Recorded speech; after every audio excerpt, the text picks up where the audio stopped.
What started as an innocuous social media post from, of all groups, the Windsor Police Service has become a fire and brimstone level debate in this country.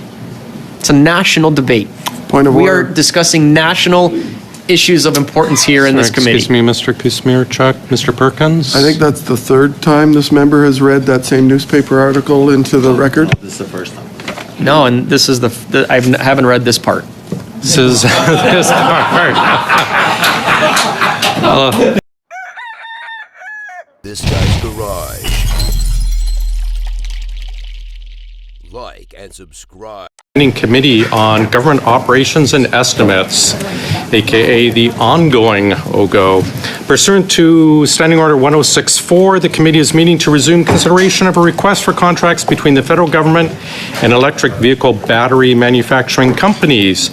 Reminder to keep your headphones away from the mic as it causes feedback and potential injury to our very valued interpreters.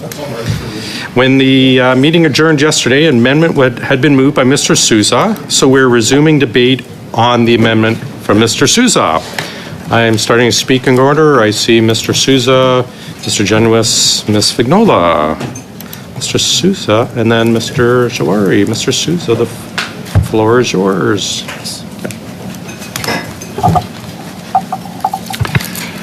Thank you, Mr. Chair. So as mentioned in our discussions yesterday and throughout the day, we have put forward an amendment to, notwithstanding some of the comments already made, to protect the interests of this investment and the integrity of ensuring that when we attract foreign direct investment, we do so in a manner that enables the stakeholders and the parties involved to have confidence in the measures that we're putting in place and the confidentiality of those contracts, as it enables us to then compete for other investments. And that's the crux of this matter.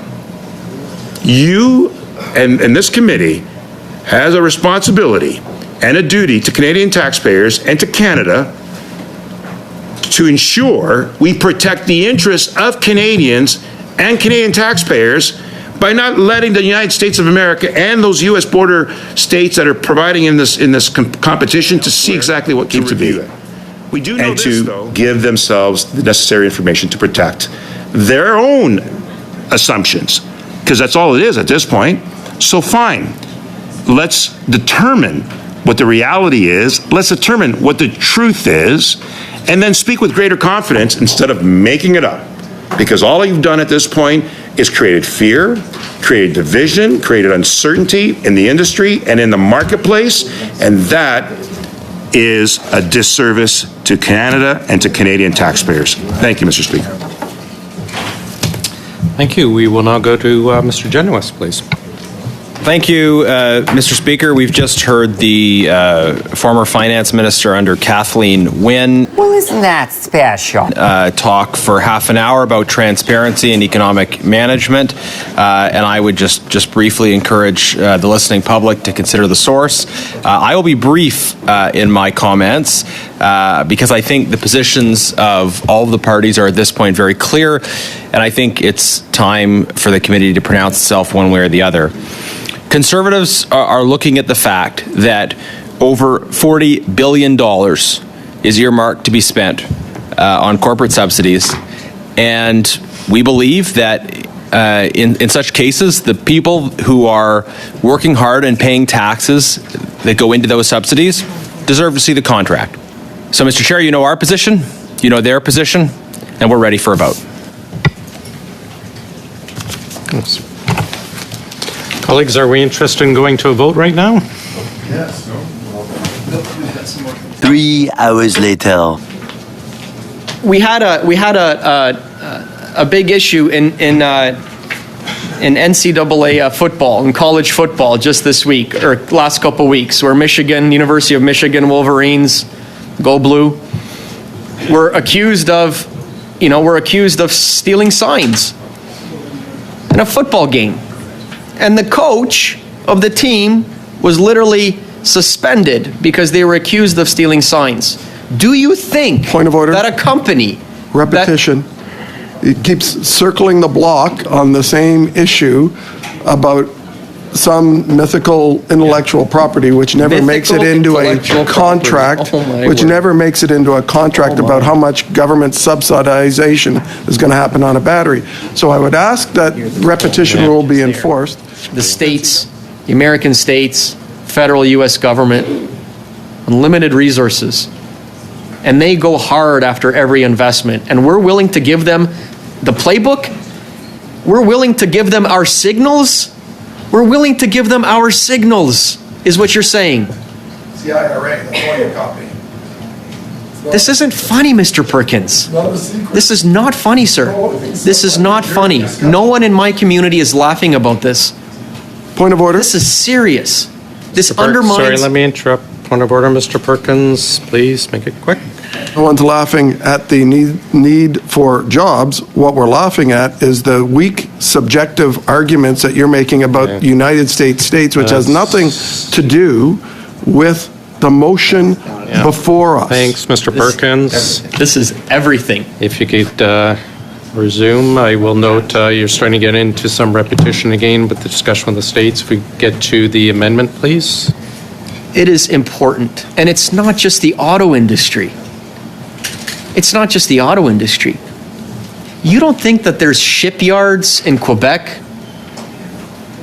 that receive federal funding that are looking to get Yeah, sorry. international contracts. Mr. Kuzmierczak, hold on one moment. Point of order. Mr. Perkins. This is about the 4 auto contracts. It has nothing to do with statute. This has Absolutely broader nothing to implications, do. Mr. Perkins. You have to stick to the motion. Broader Please- implications. Please bring it to the motion, Yes, this, or the amendment, rather. Sorry, Sure. not the motion. we are looking at revealing contracts for 4 manufacturers related to the auto sector.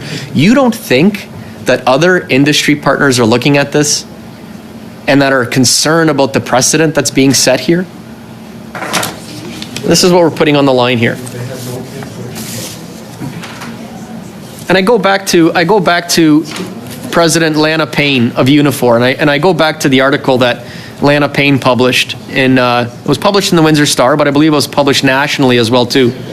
And the headline of that article, and Lana Payne is the president of Unifor nationally, which is the largest private sector union in all of Canada, 300,000 members. And the title of her opinion piece is "Canadians Deserve Better Than Misinformed Battery Plant Debate." They certainly deserve better. And this is what Lana Payne writes: "Never let the truth get in the way of a good story." The famous quote from American author and funny man Mark Twain helps summarize the firestorm surrounding Windsor's Next Star battery plant. What started as an innocuous social media post from, of all groups, the Windsor Police Service has become a fire and brimstone level debate in this country. It's a national debate. Point of We are order. discussing national issues of importance here in this committee. Excuse me, Mr. Kuzmierczak. Mr. Perkins? I think that's the 3rd time this member has read that same newspaper article into the record. This is the first time. No, and this is I haven't read this part. This is this part. Help us all and stick to the new part, Mr. Kuzmierczak, only, please. There's 5 more parts coming. Go ahead and stick to the new part, Mr. Kuzmierczak.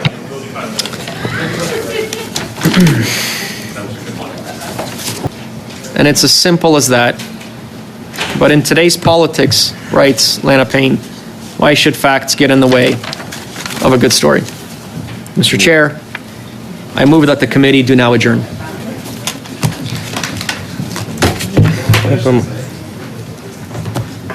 A motion to adjourn.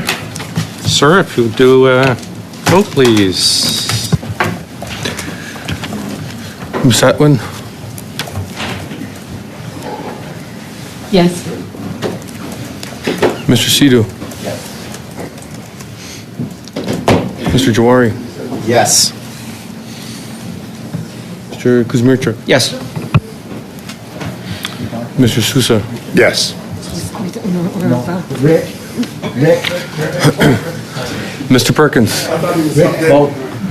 Your time to vote. I thought he was subject. No. Monsieur Janos. No. Monsieur Berthold. No. Madame Vignola. Monsieur Massé. Yes, for health and safety reasons. We'll bring this back tomorrow. 6 yeas, 4 nays. Colleagues, We can't stop. Colleagues, we are adjourned.